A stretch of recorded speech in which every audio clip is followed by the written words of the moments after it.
Mais d'abord, retour sur un incident très rare survenu hier soir en gare de Sélestat. Il était 17h45, une heure de forte influence, lorsqu'une motrice a pris feu.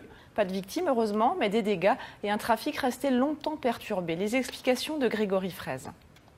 Ce matin en gare de Sélestat, pratiquement plus une trace de l'incendie. La circulation des trains est redevenue normale dès 6 heures, les voies ont été réparées, seul un trou dans la marquise témoigne de la violence des flammes. Il était 17h45 quand l'alerte a été donnée. Le conducteur du TER Strasbourg-Sélestat avait constaté un dégagement de fumée. À l'arrivée des pompiers, la motrice était totalement embrasée.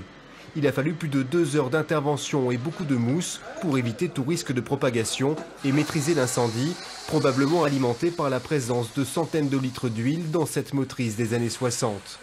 Aucun blessé à déplorer puisque tous les passagers avaient quitté la rame, mais des dégâts qui ont occasionné de fortes perturbations du trafic.